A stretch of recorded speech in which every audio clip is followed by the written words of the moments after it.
নিঃশব্দ উপত্যকায় হঠাৎ গর্জে ওঠে এক বিস্ফোরণ। যেন গাজার ঘুমন্ত বুক ফুঁড়ে উঠে আসে প্রতিরোধের আগুন। মুহূর্তেই চারদিক আলোয় ভরে ওঠে, চিৎকারে কেঁপে ওঠে ধ্বংসস্তূপে ঘেরা শহর। আর এই বিভীষিকাময় ক্ষণেই মৃত্যু হল ইসরায়েলি বাহিনীর আরও ৭ সেনার। গাজা এখন আর কেবল যুদ্ধের মাটি নয়, এটি এক বিশাল বিস্ময়। প্রতিটি আঘাতের জবাব এখন আসছে আগুন হয়ে। গত ৩ দিনে আল কাসাম ব্রিগেড যেন প্রমাণ করে দিল তারাও প্রস্তুত এক যুদ্ধ জয়ের গল্প লেখার জন্য। তুফা এলাকা থেকে শুরু হয়। সকালে ইসরায়েলি সাজোয়া গাড়ি প্রবেশ করেছিল উত্তর গাজায়। দৃশ্যটা যেন নিত্যদিনের মতোই ছিল, কিন্তু কে জানত ঘাপটি মেরে থাকা ছায়ার মতো কিছু যোদ্ধা এই আগমনেরই অপেক্ষায় ছিল। হঠাৎই আকাশ ফাটিয়ে ছুটে এলো এক বিস্ফোরক রকেট। লক্ষ্য ছিল একদম নিখুঁত। গাড়িটি মুহূর্তেই আগুনে পুড়ে ছাই। নিহত ৭ সেনার দেহ ছড়িয়ে পড়ে চারপাশে। যারা বেঁচে গেছেন তারাও আহত অবস্থায় ছটফট করছেন। আল কাসাম ব্রিগেডের দাবি, এই আক্রমণ ছিল একটি সুনির্দিষ্ট কৌশলগত অভিযানের অংশ। তারা আগেই জানত কোন পথে সেনারা আসবে, কতজন থাকবে আর কোন অস্ত্র ব্যবহার করবে। একেই বলে যুদ্ধের মাঠে গোয়েন্দা ক্ষমতা আর প্রতিরোধের প্রস্তুতির নিখুঁত সমন্বয়। এর আগের দিন গাজার কেন্দ্রীয় এলাকায় আরেকটি আঘাত। আল কাসামের যোদ্ধারা স্নাইপার চালিয়ে হত্যা করে এক ইসরায়েলি সেনাকে। তারপর রকেট দিয়ে উড়িয়ে দেয় 2টি ট্যাঙ্ক, একটি সাজোয়া গাড়ি এবং একটি বুলডোজার। শহরটা তখন যেন রণক্ষেত্র। ধোঁয়া আর ধ্বংস একাকার হয়ে যায় বাতাসে।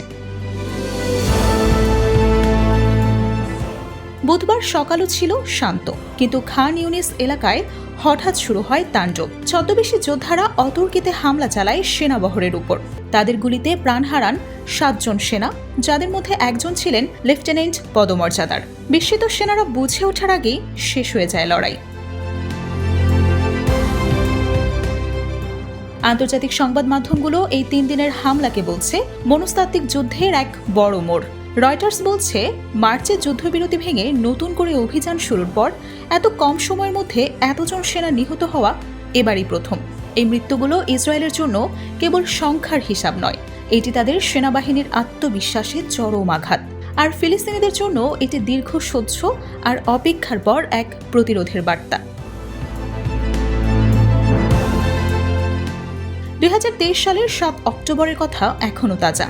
হামাসের হঠাৎ হামলায় ইসরায়েল কেঁপে উঠেছিল। ১২০০ জন নিহত হয়েছিল সেদিন, আর ২৫১ জন জিম্মি হয়েছিল গাজায়। সেই ঘটনার প্রতিশোধ নিতেই ইসরায়েল শুরু করেছিল ভয়ঙ্কর এক সামরিক অভিযান। তখন থেকে আজ পর্যন্ত গাজায় নিহত হয়েছে ৫৬,০০০-এর বেশি মানুষ, আহত হয়েছে ১ লাখেরও বেশি, যাদের অধিকাংশই নারী, শিশু আর বয়স্ক মানুষ। চলতি বছরের জানুয়ারিতে একবার যুদ্ধবিরতির ঘোষণা দিয়েছিল ইসরায়েল, কিন্তু সেটা বেশি দিন টেকেনি। মার্চের মাঝামাঝি আবারও শুরু হয় গোলাবর্ষণ।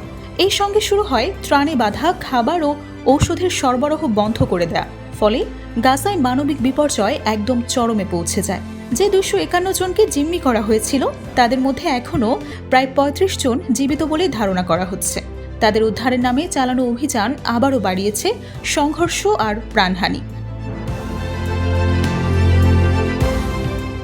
জাতিসংঘ সহ বহু সংস্থা বলছে, এই যুদ্ধ এখন গণহত্যার চেহারা নিয়েছে। আইসিজে ইতোমধ্যেই হামলা গ্রহণ করেছে, তবু শান্তি নেই, আশার আলো নেই।